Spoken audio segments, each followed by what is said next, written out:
Bonjour, ici Stéphane Desvert, bienvenue à l'Info, une info consacrée à la langue française. En effet, on a eu une belle collaboration de la Société Saint-Jean-Baptiste du Centre du Québec. On les remercie pour vous parler de notre langue et c'est Marie-Josée Arnois à l'aide de capsules qui va nous en apprendre davantage. Donc, bon visionnement!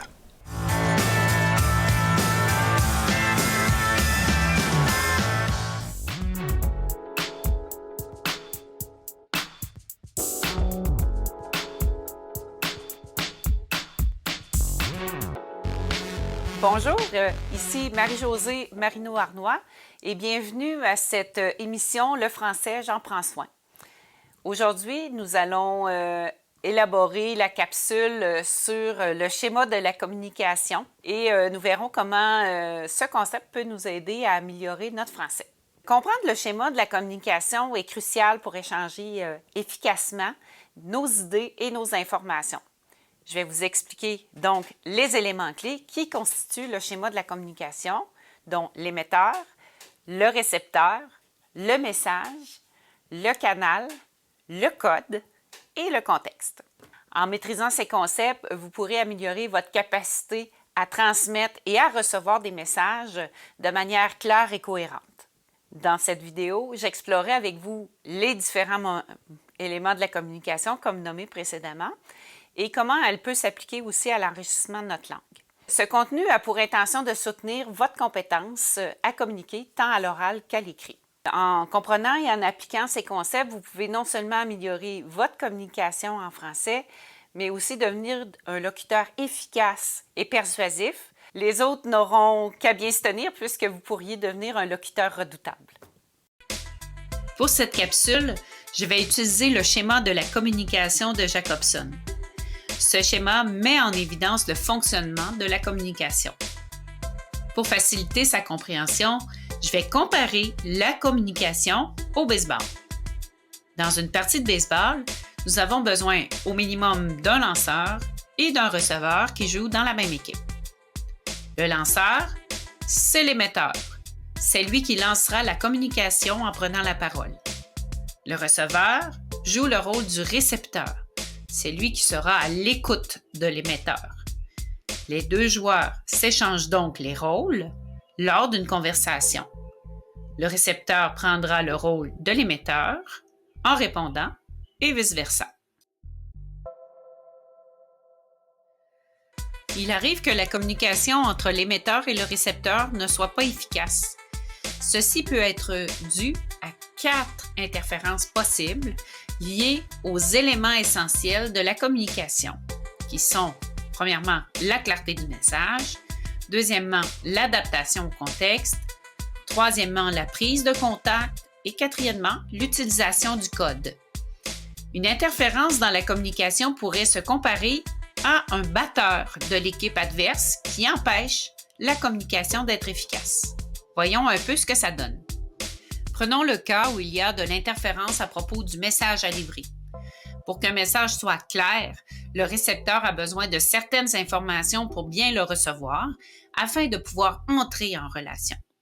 Dans les conversations autour de vous ou pour vous-même, vous pourrez observer ces exemples d'intervention quand il y a de l'inférence concernant le message. Je ne comprends pas ce que tu me dis. De qui me parles-tu? M'as-tu précisé à quel moment tu as besoin de moi? On se rejoint à quel endroit déjà? Certains propos sont adéquats dans certains contextes et inadéquats dans certains autres. Il est donc souhaitable que notre communication s'adapte à la situation. Les mots que nous choisissons ne sont pas les mêmes lorsque nous sommes en compagnie de nos proches ou de notre famille, ou si nous sommes entre collègues de travail ou avec notre patron. Ces mots mis dans un contexte inadéquat créeront un malaise et ne seront pas du tout appropriés. Malheureusement, tout ceci pourrait causer une sérieuse embûche à vos relations.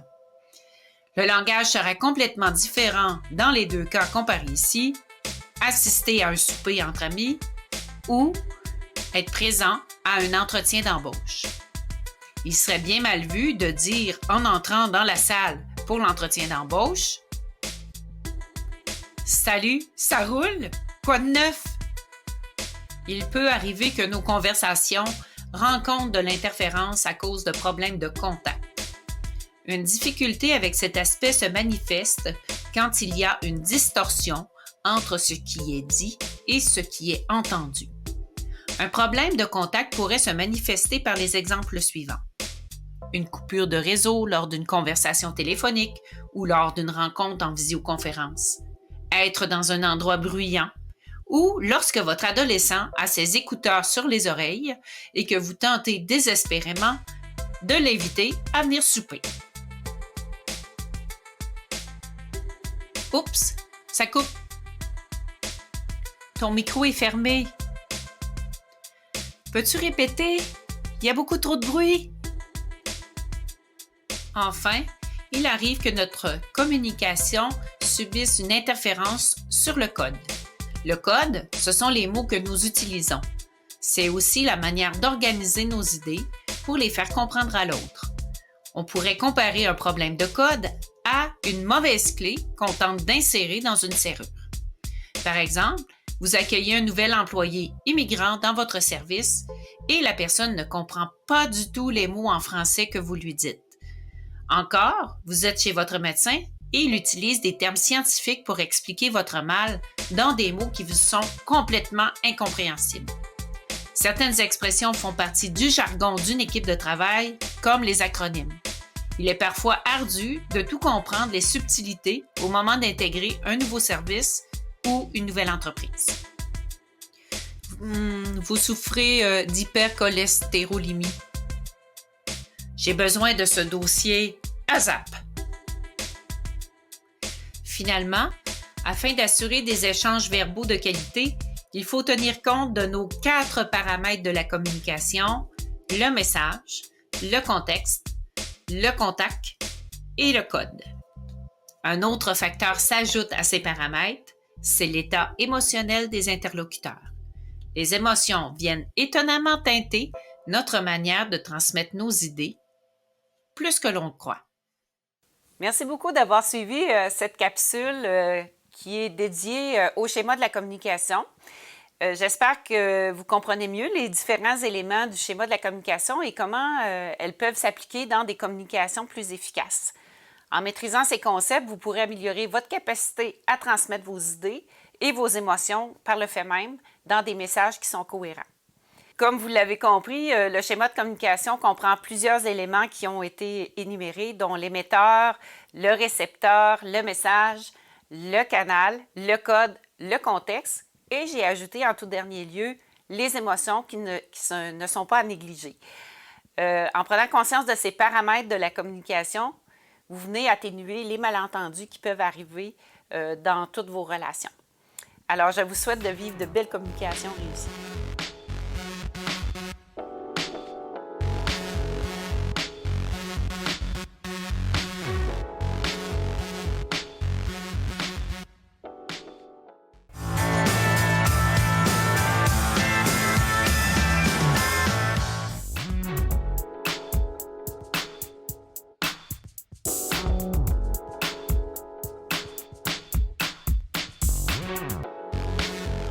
Bonjour, ici Marie-Josée Marino-Arnois pour l'émission Mon français, j'en prends soin.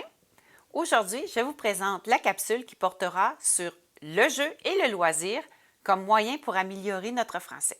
Les jeux et les loisirs sont des outils fantastiques pour apprendre le français de manière ludique et interactive. Que vous aimiez les jeux de société, les jeux vidéo ou les activités sportives, chaque loisir offre une opportunité unique de pratiquer le français tout en vous amusant. Dans cette capsule, je vais vous offrir des idées et des conseils pour rendre l'apprentissage du français agréable à travers vos loisirs et le jeu. En intégrant ces activités dans votre routine hebdomadaire, vous allez perfectionner votre français sans vous en rendre compte. Vous allez vivre des expériences agréables et motivantes avec des personnes qui partagent vos intérêts. Ainsi, vous allez vivre des interactions authentiques et spontanées. Préparez-vous à découvrir comment le plaisir peut s'allier à l'apprentissage. Dans cette nouvelle capsule, nous allons découvrir comment les loisirs créatifs peuvent devenir un moyen ludique et efficace pour perfectionner notre français. En toute simplicité, je vous présenterai comment vos activités favorites sont propices au développement du français. Alors, laissez libre cours à votre créativité et embarquez avec moi dans ce voyage où le plaisir de créer se mêle à celui d'apprendre. Sans effort, les jeux offrent un environnement ludique pour enrichir notre français et apprendre de nouveaux mots. Mine de rien, vos activités de loisirs favorisent l'expression orale et la compréhension de manière naturelle. Ils encouragent également la créativité et la collaboration. Commençons par les jeux de société et les jeux de cartes. Ces activités sont excellentes pour pratiquer le français de manière conviviale et interactive. Pour enrichir le vocabulaire, apprendre de nouveaux mots et améliorer votre syntaxe, des jeux comme le Scrabble, le Boggle, Tabou ou le Pictionary sont tout indiqués. Certes, jouer avec des amis ou en famille encourage la conversation et l'utilisation spontanée de la langue parce que les jeux de société favorisent les interactions sociales. Profitez de ces moments précieux pour combiner plaisir et apprentissage. Les jeux en ligne. Certains jeux en ligne peuvent être une ressource pour améliorer votre français. Des jeux de mots, des énigmes et des jeux de rôle en ligne offrent une manière interactive et engageante de pratiquer la langue à votre propre rythme.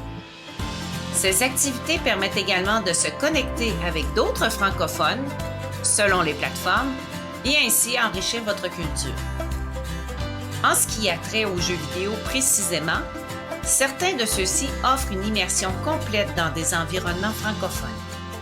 En effet, de nombreux jeux vidéo comportent des histoires et des dialogues riches qui permettent de pratiquer la compréhension de consignes et de situations complexes. Jouer en ligne avec d'autres francophones vous permet parfois de converser en temps réel dans un contexte ludique. Le pouvoir du divertissement. Pourquoi ne pas apprécier le pouvoir du divertissement dans l'amélioration du français? Les films, les séries, la musique et les spectacles comiques offrent des occasions d'écouter, de comprendre et de découvrir des univers inédits de manière divertissante. Étonnamment, les loisirs créatifs sont également un excellent moyen d'améliorer votre français. Que vous aimiez peindre, dessiner, bricoler ou jardiner, vous pouvez tirer parti de vos passions en suivant des tutoriels pour apprendre de nouvelles techniques. De plus, de nombreux balados et livres existent et peuvent nourrir le développement de votre passe-temps favori.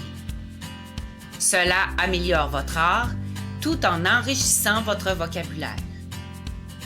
Il est également très intéressant de participer à des forums ou des groupes de discussion en présence et en ligne pour échanger des conseils et des idées avec des personnes qui ont la même passion que vous. Chaque loisir a son propre vocabulaire technique et spécifique. Mine de rien, apprendre ces termes enrichit votre lexique tout en devenant meilleur et créatif. Enfin, le sport est un autre excellent moyen de développer le français tout en restant actif. En rejoignant des organisations sportives, vous vous donnez l'occasion de discuter dans un contexte social dynamique tout en prenant soin de votre santé. Par exemple, lorsque vous écoutez ou donnez des instructions en tant qu'entraîneur ou coéquipier, lorsque vous discutez de stratégies et analysez des performances sportives, vous renforcez votre compréhension et votre expression orale. En résumé, jouer à des jeux qui impliquent les mots, apprendre le vocabulaire relatif à vos loisirs, écouter des balados ou tout autre média sur votre loisir préféré vous aide à prendre soin de votre langue tout en vous amusant. Merci d'avoir écouté cette capsule qui portait sur les jeux et les loisirs comme moyen pour améliorer notre français. J'espère que vous avez trouvé des idées et des conseils pour intégrer ces activités à votre quotidien. Les jeux et les loisirs sont des moyens ludiques et interactifs pour pratiquer, à parler ou à écrire. Les jeux de société ou les jeux de cartes, les jeux vidéo, les loisirs créatifs et les activités sportives proposent des moments sociaux inédits, détendus et authentiques. Profitez bien de toutes ces interactions pour développer votre amour des mots. Allez explorer ces activités et utilisez-les pour développer votre vocabulaire et votre expression. Je vous souhaite beaucoup de plaisir pour vos nouvelles aventures ludiques et éducatives.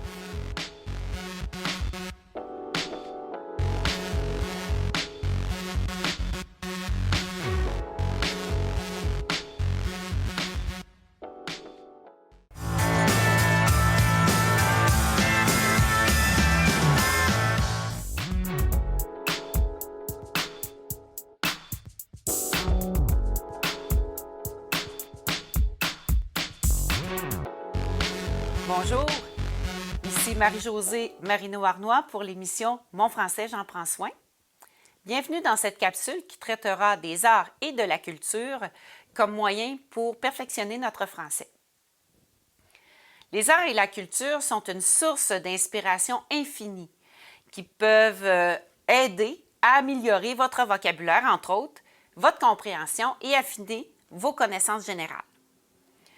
Que vous soyez passionné par la musique, le cinéma, la peinture ou le théâtre, chaque forme d'art offre une opportunité d'apprendre. Vous pouvez ainsi pratiquer votre français en étant vous-même un producteur de ces arts et de cette culture ou consommateur. L'art, sous toutes ses formes, est un langage universel qui permet de transgresser les barrières linguistiques. Dans cette vidéo, je vous invite à explorer comment les arts et la culture peuvent être intégrés dans votre quotidien pour développer votre français et d'aller fouiller les subtilités de notre langue française. Préparez-vous à voyager à travers les œuvres et les artistes tout en améliorant vos compétences linguistiques. Êtes-vous prêt à explorer des monuments historiques, à plonger dans des bandes dessinées, à écouter des balados captivants, à jouer à des jeux vidéo ou à créer des projets multimédia? L'idée vous enchante? Rejoignez-moi dans cette belle aventure. Ensemble, nous allons découvrir comment la culture peut aider à prendre soin de notre langue française. La culture est souvent liée aux arts, mais sachez que la culture est partout autour de vous. Voyons par l'entremise des 10 arts les multiples possibilités d'enrichir notre vocabulaire et d'en connaître un peu plus sur notre langue française. D'abord, l'architecture n'est pas seulement visuelle, mais elle est aussi riche en vocabulaire. En explorant des monuments ou des sites historiques, vous vous offrez une merveilleuse occasion de découvrir des termes spécifiques à une époque ou à un domaine d'activité précis. Aussi, les musées d'art, d'histoire et de sciences proposent souvent des guides et des descriptions qui peuvent enrichir nos connaissances et notre ouverture sur le monde. Expliquer ce qu'une œuvre nous fait ressentir nous donne l'occasion de préciser nos émotions et nos idées. Ensuite, il est notoire que les romans, les nouvelles, les poèmes et les pièces de théâtre nous plongent dans la richesse de la langue française. Que ces œuvres soient classiques ou contemporaines, la magie des mots nous permet de faire voyager notre imagination à peu de frais. Pour avoir un accès rapide à des univers différents ou semblables aux nôtres, quoi de mieux que d'écouter des chansons écrites en français? Qu'elles soient pop, rap ou autres, elles sont une manière agréable d'apprendre de nouvelles expressions et d'apprécier la poésie sous une autre forme. En outre, les arts de la scène sont aussi un excellent moyen d'enrichir notre français. Les pièces de théâtre et les spectacles d'humoristes, par exemple, nous exposent à la langue dans un contexte vivant et dynamique. Ces moments sont tout simplement magiques. De plus, regarder des films et des séries offre une excellente manière de pratiquer la compréhension orale. Ah ah! Lire de la bande dessinée est fort intéressant, me direz-vous. Mais en créer l'est tout autant. Essayez de dessiner et d'écrire vos propres bandes dessinées. Cela stimule votre créativité tout en renforçant votre maîtrise de la langue. Le tout dernier des arts médiatiques n'est pas à négliger. Les podcasts ou balados proposent souvent de courtes émissions sur des sujets variés. Avec la radio parlée, ces deux médias sont parfaits pour en apprendre plus pendant vos trajets ou vos moments de détente. Pourquoi ne pas créer vos propres contenus? Lancer un blog, une chaîne YouTube ou un balado? C'est possible et facile. La création de contenu vous oblige à pratiquer l'écriture et l'expression orale de manière régulière et structurée. Étonnamment, les jeux vidéo sont une autre manière ludique d'améliorer le français. De nombreux jeux vidéo sont disponibles en version française. Jouer dans notre langue nous aide à apprendre du vocabulaire contextuel. Bien comprendre est essentiel pour réussir à franchir les niveaux d'un jeu vidéo. Vous souhaitez passer à un niveau supérieur? Vous pouvez aussi écrire des critiques, enregistrer des vidéos de votre jeu en action en expliquant vos stratégies ou lancer un blog sur vos jeux préférés. Cela combine votre passion pour les jeux et l'écriture. Enfin, parlons du multimédia, qui englobe les médias interactifs et numériques. Il est possible de créer des projets multimédia en montant des vidéos, en créant des présentations interactives ou en développant des sites Web. La création de contenu numérique vous oblige à utiliser la langue de manière active et innovante. Enfin, voici quelques astuces pour intégrer efficacement les arts et la culture dans vos actions pour améliorer votre français. Un premier défi serait de consacrer du temps chaque semaine à la découverte de nouvelles œuvres d'art et de nouvelles productions culturelles. Un deuxième défi serait de tenir un carnet de vocabulaire dans lequel vous pourriez noter les mots et les expressions que vous découvrez à travers les œuvres d'art et les médias que vous avez explorés. Un troisième défi serait de créer des pastiches des artistes qui vous ont touché. Essayez d'écrire ou de réciter vos propres poèmes, chansons ou scènes de théâtre en imitant les styles et les structures des œuvres que vous appréciez. Ceci peut vous aider à transférer les apprentissages faits sur la langue. Ne gardez pas pour vous ces belles tentatives et ces belles découvertes. Partagez avec vos amis ou avec vos futurs abonnés. Soyez fiers de vous. Merci d'avoir écouté cette capsule qui traitait des arts et de la culture comme moyen pour améliorer votre français. J'espère que vous avez trouvé l'inspiration nécessaire pour vous plonger dans les univers artistiques et culturels. Comme mentionné dans la capsule, les œuvres d'art, la musique, le cinéma et le théâtre sont autant de moyens pour enrichir le vocabulaire, améliorer votre compréhension et découvrir de nouvelles perspectives culturelles. Les arts offrent une immersion linguistique et artistique qui permet de s'approprier la langue française de manière naturelle et plaisante. Continuez à explorer, à vous immerger dans différentes formes d'art et laissez la créativité nourrir votre apprentissage.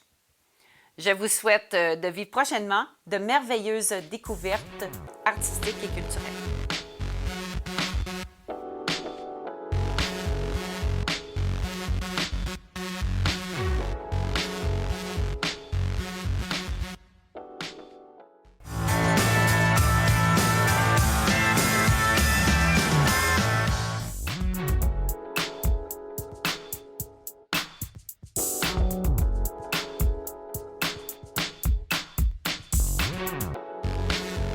Bonjour, ici Marie-Josée Marino-Arnois et bienvenue à l'émission Mon français, j'en prends soin. Aujourd'hui, je vous présenterai la capsule sur comment l'écriture peut améliorer notre français. Quel est votre rapport avec l'écriture? Est-ce que vous aimez écrire? Quelles sont les situations d'écriture les plus courantes dans votre vie? Est-ce que vous écrivez principalement des listes d'épicerie, des textos, des poèmes? Peu importe le type d'écriture que vous pratiquez, l'important, c'est de le faire régulièrement.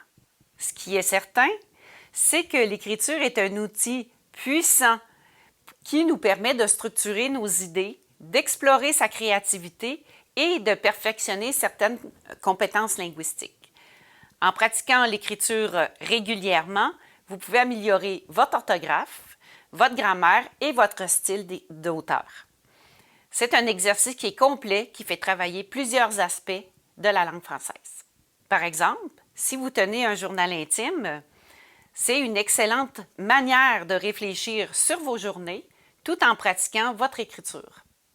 Écrire des histoires courtes ou des poèmes permet de libérer votre créativité et vous aider à jouer avec les mots ou encore de structurer vos phrases. Rédiger des essais ou des articles de blog vous permet de développer votre capacité à argumenter et à organiser vos idées de manière cohérente. Dans cette vidéo, je vous partagerai des techniques et des exercices pour intégrer l'écriture dans votre quotidien. Prenez un stylo, du papier ou un ordinateur et découvrez comment l'écriture peut vous donner l'amour des mots. Que vous soyez débutant ou que vous cherchiez simplement à perfectionner vos compétences, l'écriture est un outil puissant et accessible à tous.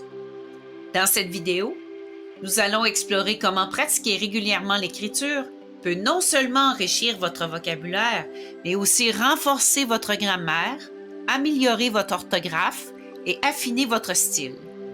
Préparez-vous à découvrir des astuces pratiques et des exercices simples qui transformeront votre manière de vous exprimer en français.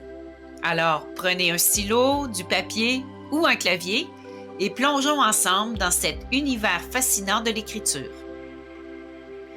Pratiquer une écriture régulière permet de renforcer la grammaire.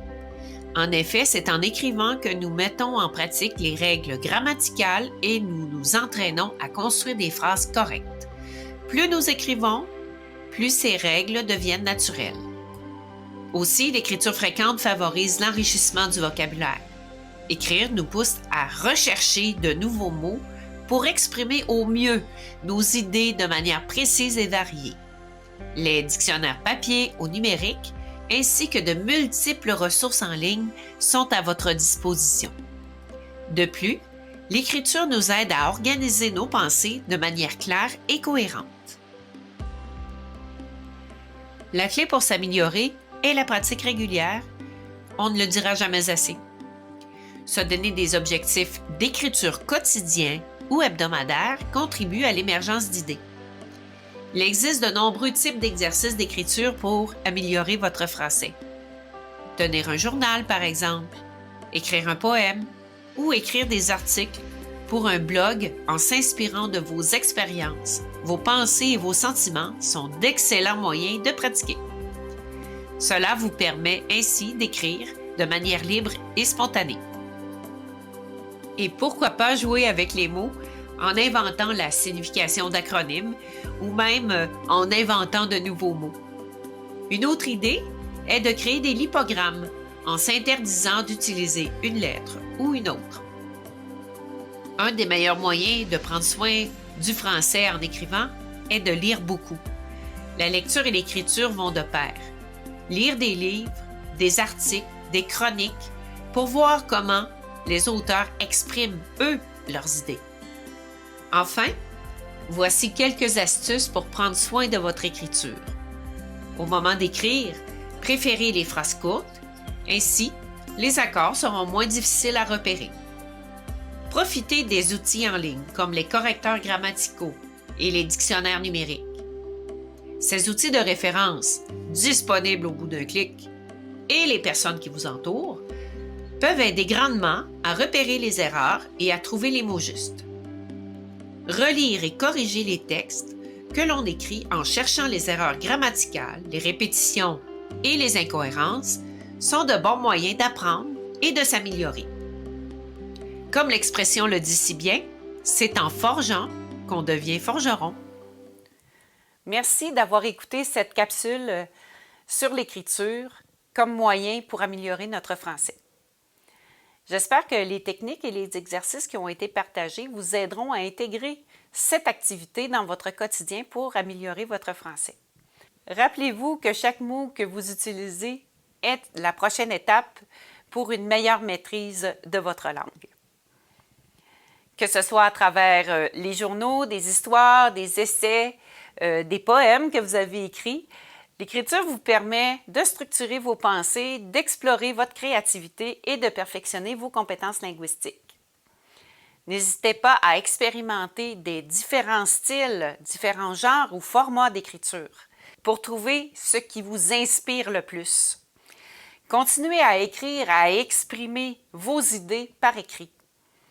Laissez votre imagination et votre créativité guider votre plume. Et n'ayez pas peur de faire des erreurs. C'est ainsi qu'on apprend. Considérez que l'écriture est également une belle occasion d'entrer en contact avec les autres. Partagez donc vos écrits avec vos proches. À vos crayons pour vivre de nouvelles randonnées scripturales.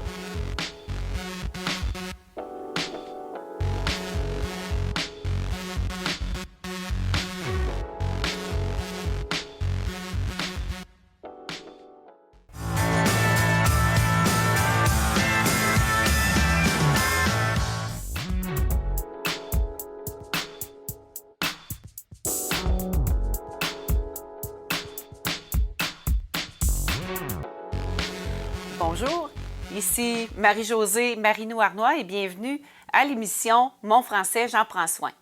Aujourd'hui, nous aborderons comment la lecture peut nous aider à améliorer notre français. Quel est votre rapport à la lecture? Est-ce que c'est une activité qui vous enchante ou qui vous rebute? Selon Daniel Pénac et les 10 droits du lecteur, vous avez le droit de ne pas lire, vous avez le droit de sauter des pages, vous avez le droit de ne pas terminer un livre et vous avez le droit de lire n'importe où. Donc, comme il est possible de lire n'importe où, la lecture devient une belle activité pour combler nos moments d'attente et transformer ces moments en opportunité d'apprentissage. La lecture est une porte ouverte sur un monde de connaissances. En lisant régulièrement, vous pouvez non seulement enrichir votre vocabulaire, mais vous pouvez entrer en contact avec différents styles et structures grammaticales et stylistiques des différents auteurs que vous côtoyez. Les bibliothèques regorgent de variétés de textes et vous permettent d'explorer des genres et des styles différents. Dans cette vidéo, nous allons explorer différentes stratégies pour tirer le meilleur profit de toutes vos lectures et vous encourager dans vos efforts à poursuivre vos lectures. Vous pouvez y aller avec des journaux, des romans, des blogs, des bandes dessinées. Vous découvrirez que la lecture est un allié précieux dans votre parcours pour améliorer votre français. Alors, ouvrez un livre et laissez-vous transporter dans l'univers fascinant des mots. Eh oui, lire des livres, des revues, des articles de journaux permet d'améliorer notre français. C'est même un des meilleurs moyens, pour les enfants entre autres, d'enrichir le vocabulaire, pour s'informer et pour se créer des mondes imaginaires. La lecture présente de nombreux avantages pour l'apprentissage du français. En lisant régulièrement, chaque livre ou texte que nous lisons nous expose à de nouveaux mots et expressions. Prenons l'habitude de noter ceux que nous ne connaissons pas et de les chercher dans un dictionnaire. La lecture permet d'améliorer notre grammaire car les structures grammaticales sont plus faciles à comprendre lorsqu'elles sont utilisées dans des contextes réels. La lecture nous permet donc de voir comment les phrases sont construites et comment les temps verbaux sont utilisés. Lire nous aide également à améliorer notre compréhension écrite.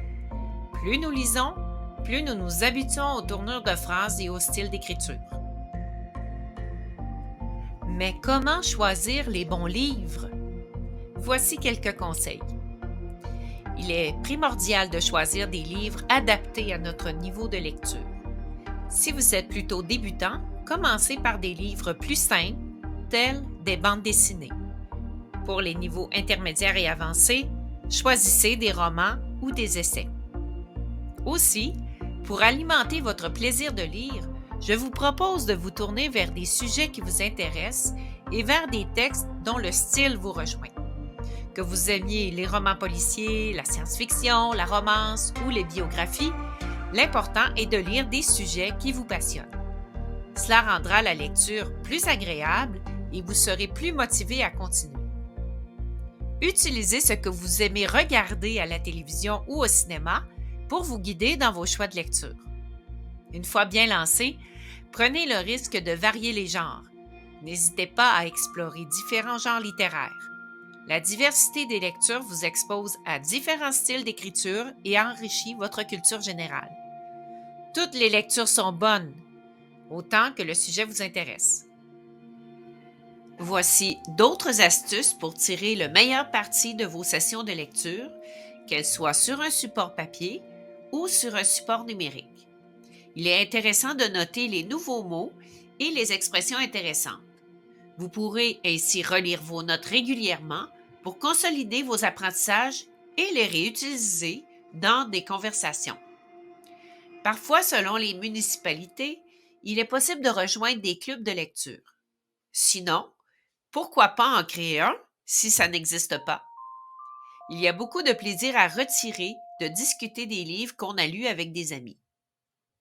Les livres sur support papier et numérique peuvent être empruntés dans les bibliothèques municipales faisant partie du réseau Biblio. Même loin de Montréal, il est possible d'emprunter des livres numériques à la Bibliothèque et Archives nationales du Québec en se créant gratuitement un compte usager. Une autre astuce intéressante est de se faire la lecture en ayant recours aux livres audio numériques. Et oui, la lecture audio, c'est aussi de la lecture. Il est possible d'emprunter ce type de livre auprès des bibliothèques faisant partie du réseau Biblio du Québec ou de les télécharger gratuitement sur la plateforme audio de Radio-Canada ou encore d'aller sur le site web littératureaudio.com. Un défi de lecture sur toute l'année? Pourquoi pas? La Libraire, qui est une coopérative des librairies indépendantes du Québec, des Maritimes, de l'Ontario et du Manitoba, propose un défi littéraire aux lecteurs. Je vous laisse le plaisir de découvrir les suggestions déposées pour l'année 2024. Bonne lecture! Merci d'avoir suivi cette capsule qui parlait de la lecture comme moyen pour améliorer notre français. J'espère que vous avez trouvé des conseils et des stratégies pour vous soutenir dans votre apprentissage du français au quotidien. N'oubliez pas que chaque livre, que ce soit un article de journal ou une bande dessinée, vous rapproche de votre maîtrise du français.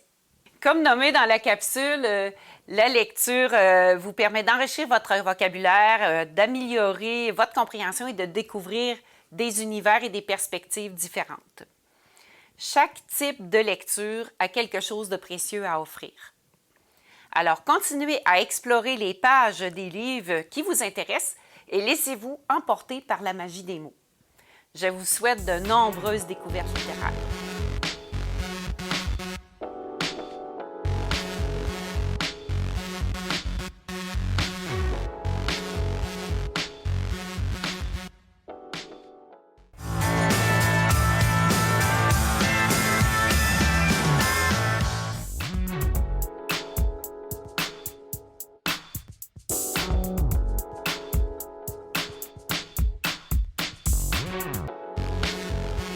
Bonjour, ici Marie-Josée Marino-Arnois pour l'émission Mon français, j'en prends soin.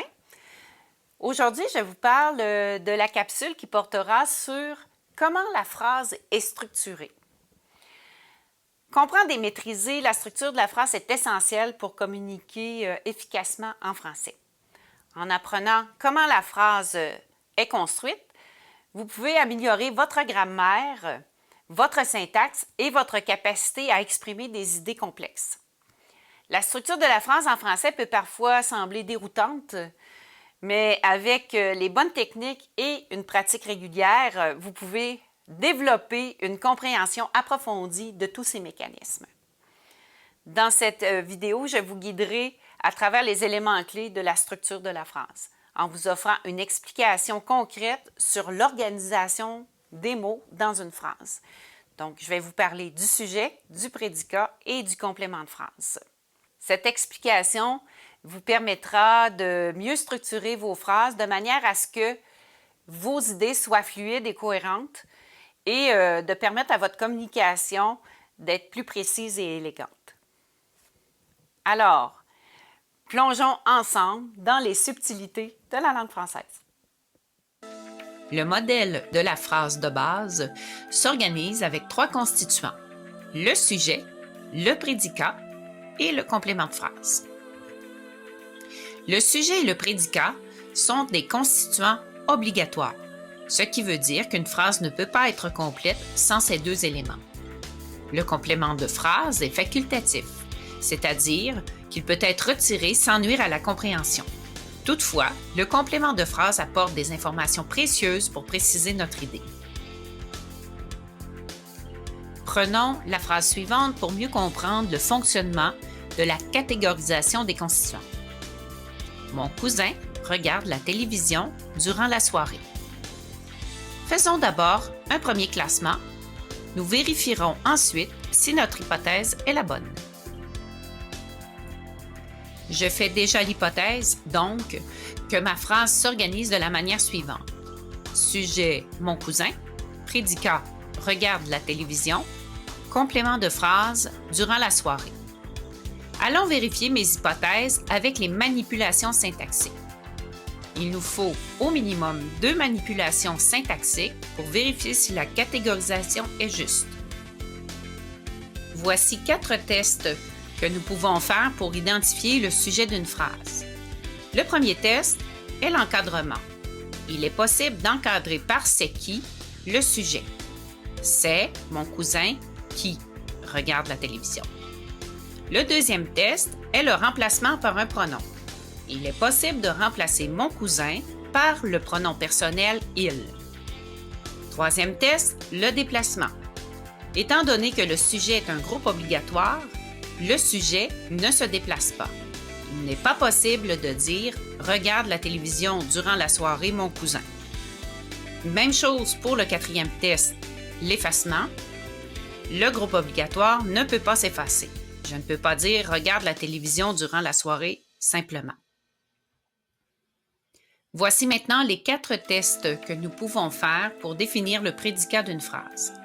D'abord, lorsqu'il est question de prédicat, il est important d'identifier le verbe. Le premier test est l'encadrement par « ne pas ». Je pourrais dire « mon cousin ne regarde pas la télévision ». Le deuxième test est le remplacement par un autre temps. Prenons par exemple l'imparfait. Je pourrais dire « mon cousin regardait la télévision ». Il est possible que le verbe entraîne des compléments, particulièrement si on utilise un verbe transitif. Nous pouvons vérifier quels sont les mots qui accompagnent le verbe en utilisant les 2 manipulations suivantes. Le déplacement, donc étant un groupe obligatoire, le prédicat ne se déplace pas. Je ne pourrais pas dire « mon cousin durant la soirée regarde la télévision » ou « regarde la télévision, mon cousin durant la soirée ». Quatrième test, l'effacement. Même idée, un groupe obligatoire ne s'efface pas. Je ne pourrais pas dire « mon cousin durant la soirée ». Voici finalement les 4 tests que nous pouvons faire pour préciser le complément de phrase. Le premier test est le dédoublement, en ajoutant « et cela se passe » devant le complément de phrase. Ceci donne « mon cousin regarde la télévision » et cela se passe durant la soirée. Deuxième test, il est possible de remplacer le complément de phrase par un autre complément de phrase. Ici, nous avons un complément de phrase de temps. Nous pouvons le remplacer par un complément de phrase de lieu. Mon cousin regarde la télévision dans le salon. Troisième test, le déplacement. Comme le complément de phrase est un groupe facultatif, il est possible de le déplacer. Je pourrais dire durant la soirée, mon cousin regarde la télévision. Quatrième test, l'effacement. Même idée. Comme il s'agit d'un groupe facultatif, il peut s'effacer. Mon cousin regarde la télévision. J'ai donc confirmé mes hypothèses du début. Mon cousin se classe dans le panier du sujet. Regarde la télévision se range dans le panier du prédicant. Durant la soirée, se dépose dans le panier du complément de phrase. Vous remarquerez que les deux paniers des groupes obligatoires sont attachés par un ruban. C'est parce que ces deux groupes sont interdépendants. Il est bien connu que le verbe s'accorde avec le sujet. Aussi, je dois vous préciser que l'idée d'utiliser des paniers pour cette explication n'est pas anodine. Tous les mots qui entrent dans un même panier vont prendre les mêmes marques d'accord. Merci d'avoir écouté cette capsule jusqu'à la fin. C'est pas toujours évident de parler de grammaire. J'espère que vous avez acquis quand même des connaissances et des outils pour structurer vos phrases de manière fluide et cohérente. La maîtrise de la structure de la phrase est essentielle pour communiquer efficacement nos idées. Prenez conscience de la présence de ces éléments dans vos discussions ou lors de vos lectures et vous verrez vous-même des améliorations dans vos façons de vous exprimer. Vous pouvez aussi porter attention à comment les auteurs s'expriment et comment ils sont capables de communiquer des idées assez complexes. Je vous dis à bientôt et vous souhaite de belles explorations au niveau de la phrase.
Je me souviens quand j'étais toute petite, quelque chose d'inattendu s'est passé sous mes yeux. Jamais je n'oublierai le calme de ce moment. J'étais prise devant l'impuissance, bouleversée par cet instant. Pleine d'insouciance, j'étais prise entre le silence de mon non-savoir et le grand frisson. C'était la mort qui passait. On ne réalise jamais, on ne réalise pas toujours, si bien que parfois on ne réalise pas. Si c'est ça la vie, si c'est ça la vie.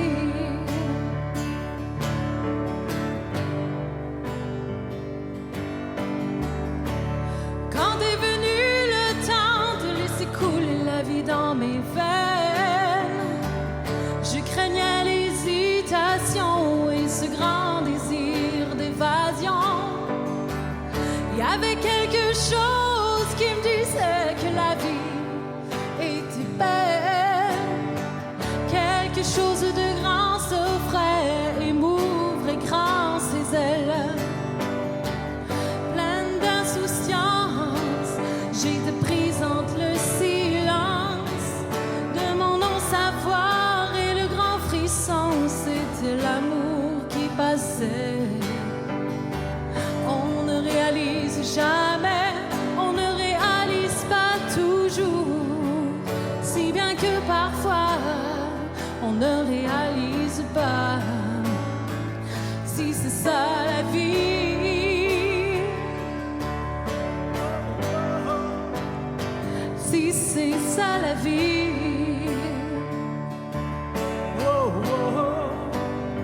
si c'est ça la vie.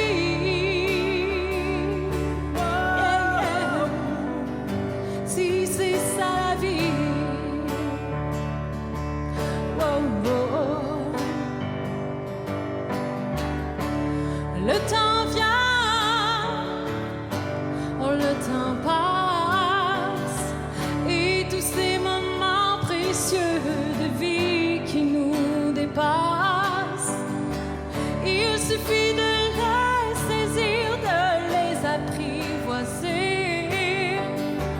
Il suffit tout simplement de s'y abandonner.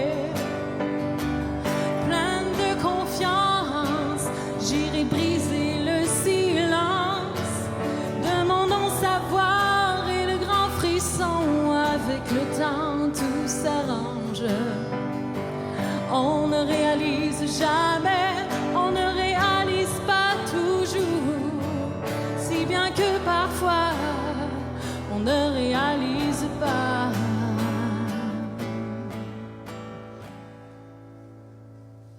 Si c'est ça la vie, si c'est ça la vie, oh, oh. Si c'est ça la vie, oh, oh. Si c'est ça la vie, oh, oh. Moi je dis merci. Yeah, yeah. Si c'est ça la vie, oh, oh. Ouh, la vie.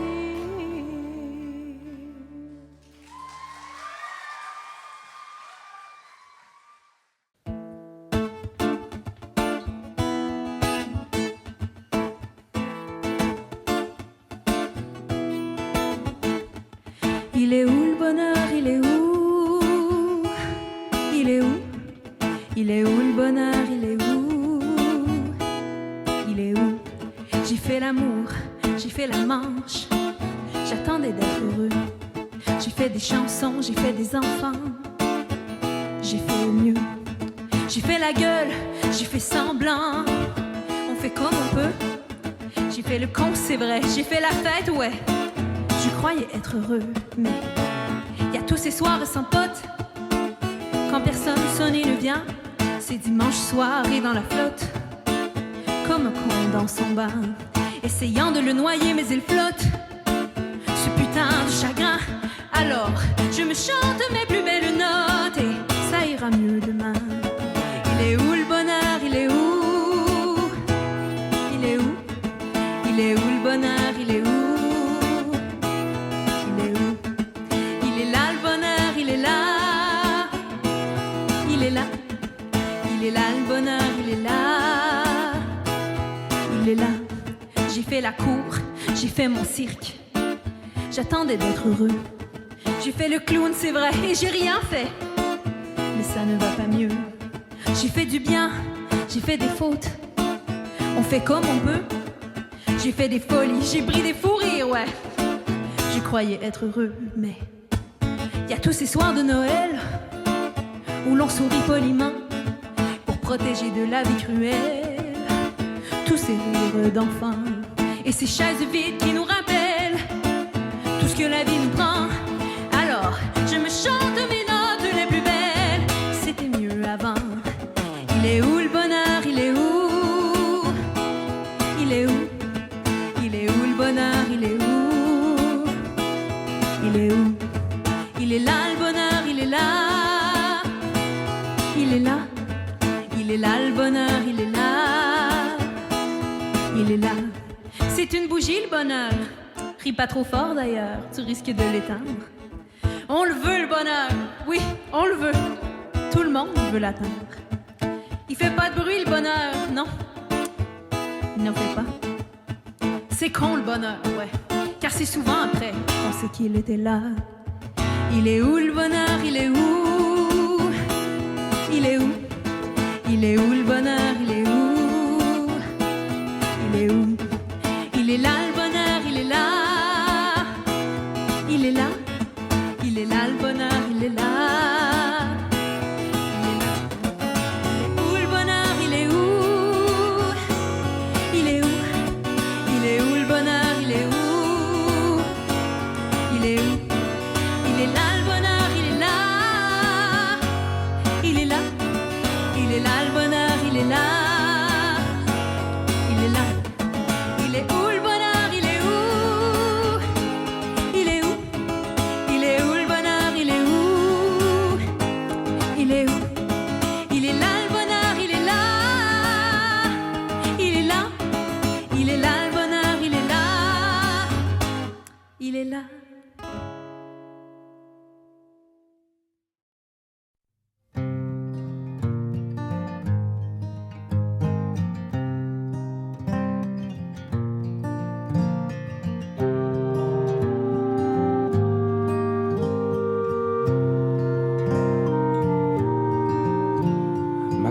Soliloque sur la semelle de mes bottes quand elle se frotte au pavé des ruelles.